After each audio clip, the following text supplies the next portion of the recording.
occasions, and I sincerely hope that all of us would be guided by the spirit of the momentous occasion as we proceed with this winter session. Only 4 days back, the 72nd Constitution Day was commemorated at the Central Hall of Parliament, wherein our Constitution was adopted on November 26, 1949. Since some of you were not present on that occasion, I would like to recall the spirit of that occasion. It was recalled that the Constitution, the sacred law of the land, was a culmination of the dreams of the freedom fighters led by Mahatma Gandhi and other great sons and the daughters of our motherland, and the vision of the framers of the Constitution. That vision was scripted out of bitter experience of long colonial rule and aspirations of a free modern India. The people of India who gave us this Constitution chose democracy as an instrument for socio-political and economic transformation of our country in a peaceful manner. Accordingly, the Constitution prescribed dialogue, debate, decision in the legislatures for negotiated path for development based on the will of the people, conveyed in succeeding elections to Parliament and state legislatures.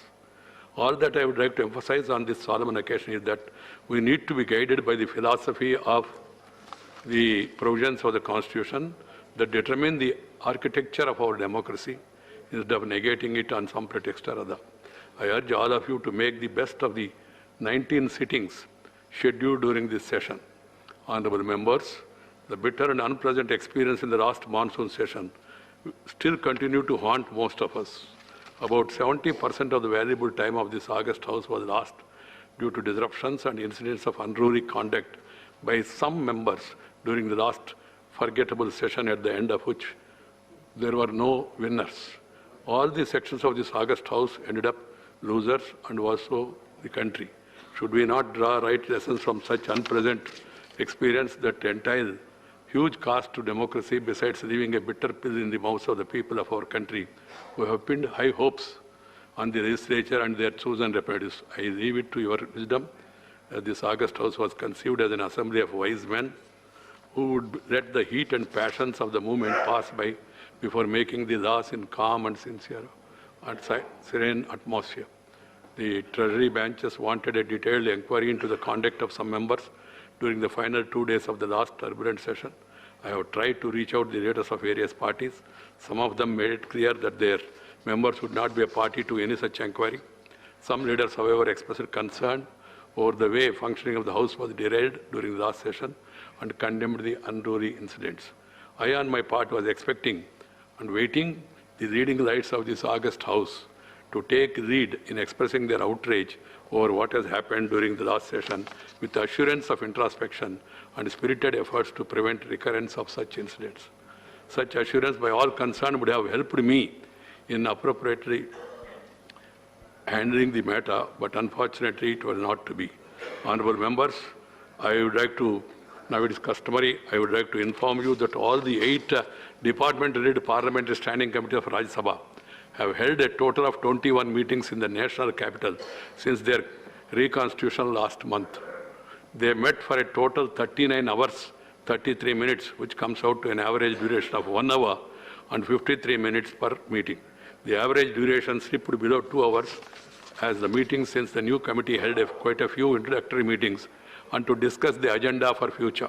The average attendance in these meetings has, however, been a good 48.58%, which is close to halfway mark, and I have urged the chairman and members to reach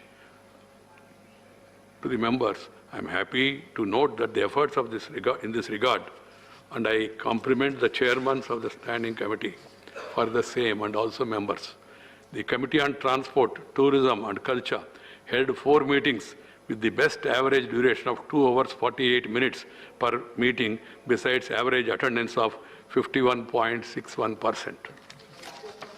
This committee held another 6 meetings for over 20 hours in 5 cities outside Delhi during study tours. Some other committees also may have done so. The Committee on Commerce held the highest number of 5 meetings for a duration of about 8.5 hours.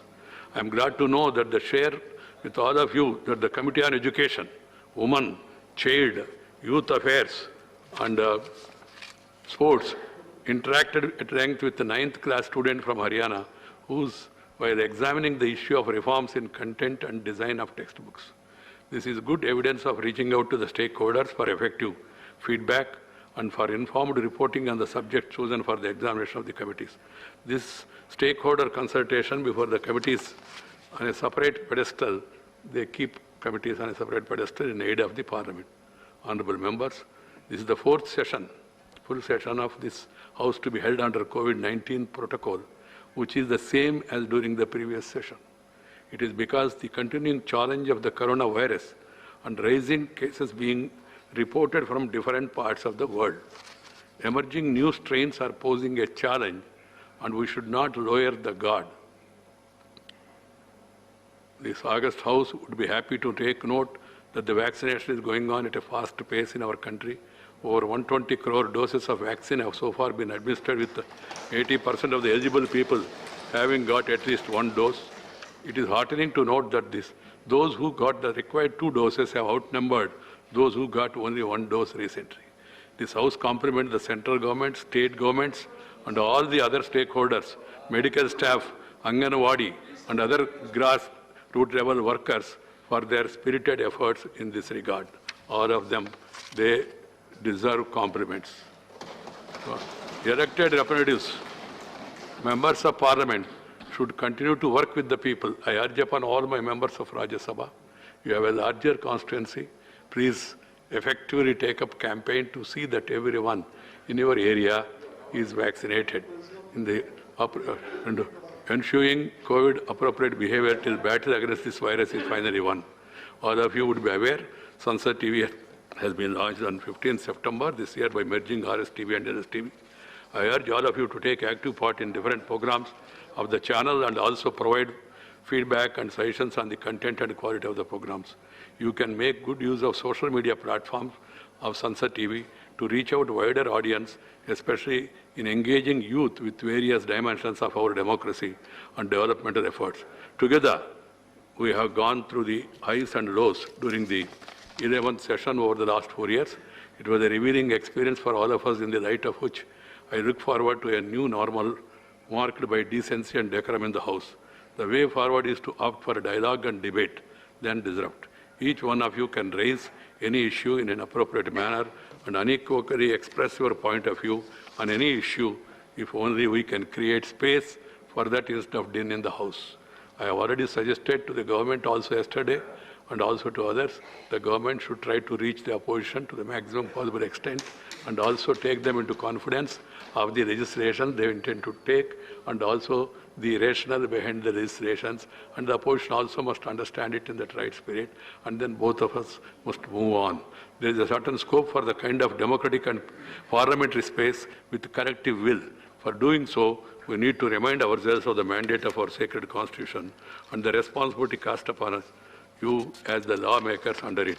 I look forward to manifestation of that spirit during this session.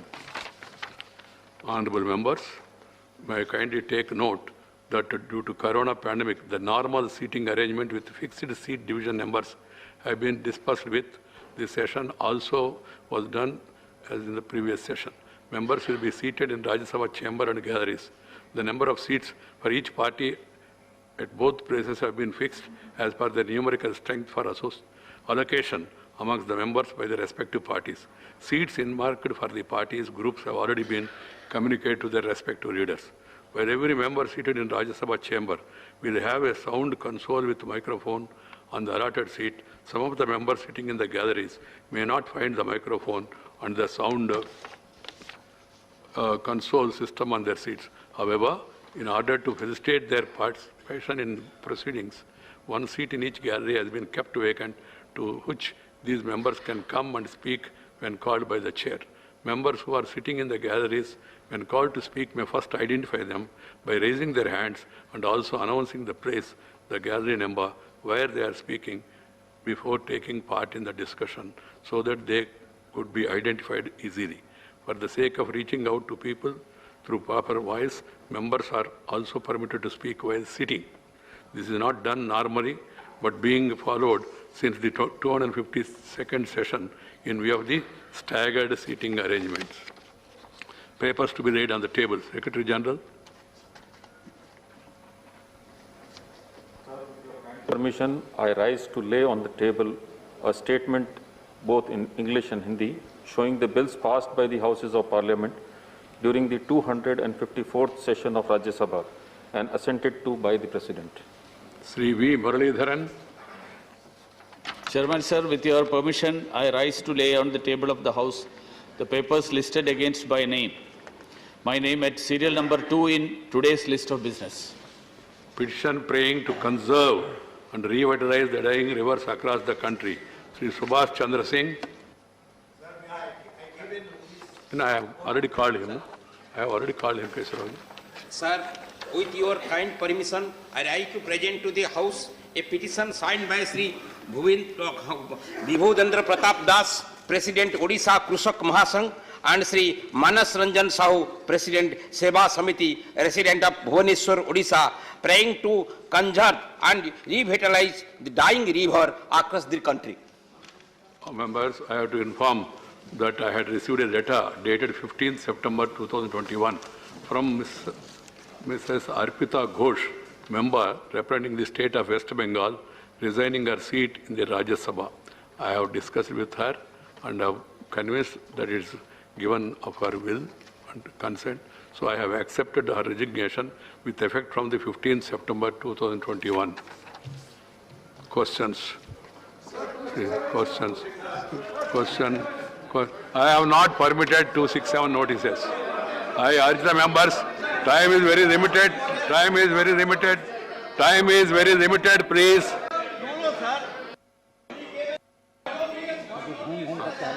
Please, Secretary General, message from Lok Sabha.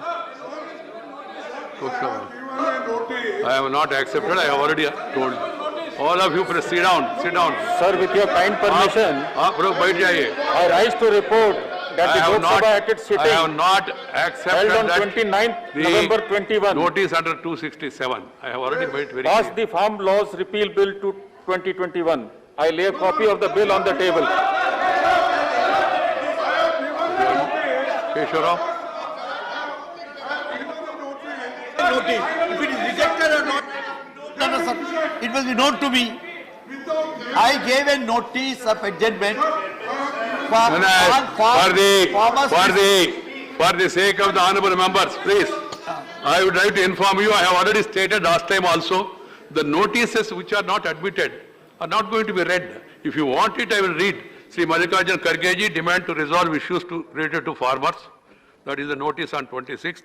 Sri John Brittas, similar notice on the same subject. Sri Sanjay Singh, similar notice on the same subject. Dr. V. Sadasivan, similar notice on the same subject. Sri Vinay Viswam, similar notice on the same subject. Dr. Keshav Rao, discriminatory crop procurement policy of central government. And also Sri Yanamaram Karim, alleged irregularities and violence during the Agartala Municipal Corporation election. Sri Viksharanjan Bhattacharya, of same subject, same notice. I have gone through all the notices and I don't think they deserve any suspension of the rules. You cannot question the chair. Sit down. Question 1. Sri Jeevan Narasimha Rao. Question hour is very important. Please sit down. No, don't encroach upon the rights of others. Question is very important. Yeah, sir, question. I need not answer you that way. Question. The chairman's discretion, whether he can admit a motion or not, I have said I have not admitted it. Sir, question 1 on implementation of gazette notifications on projects in Godavari and Krishna river basins. You want to make a question about casualty on the very first day? I leave it to you.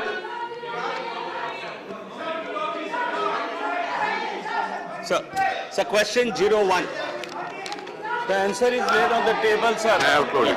Sir, my supplementary to Honorable Minister. No, you need not recommend. I know what is done. If you come to the well, you will be named. Please don't do that. Sir, Don't do this. Sir, I would First like to... day itself, coming to the well of the house, disturbing the house, disturbing questions. Sir, I would like to No, please. Prakash, Kesarav Garu, please tell your members. Sir, I would It's like not to the way. thank I don't Honorable like it. Minister. I don't like it to happen. I would like to Please. thank Honorable Minister, I don't want. also I Honorable don't, Minister, Honorable Prime You Minister. don't want the house to The run. issue of gazette You don't want the notification house to run. as per the provisions of the Andhra Pradesh Reorganization Act 2014. Sir, my first supplementary to No, Honorable please. Minister. No, please. The states, some of the states, the two states involved in this gazette notification, Nothing shall be if any of the recorded. states is violating the intent so on. and the content of the gazette notifications, what penal action can the state government, can the central government take? Because it is, Prakash, these notifications then I have emerge to out name of you. the Unnecessary. statutory provisions of the AP Reorganization Act. Therefore, I would like Honorable Minister to inform as to what best action Yes. the ministry can take in this regard, Supplementary. sir. Answer has to be brief. Minister, माननीय सभापति महोदय, मैं माननीय सदस्य का धन्यवाद करना चाहता हूं कि उन्होंने माननीय प्रधानमंत्री जी और देश की सरकार के आंध्र प्रदेश रिओर्गनाइजेशन एक्ट के भावना के अनुरूप गजट नोटिफाई दोनों बोर्ड्स के लिए करने का धन्यवाद ज्ञापित किया है। माननीय सभापति महोदय, honorable members, some people seems to have come determined not to allow the house to function. So I adjourned the house to 2 p.m.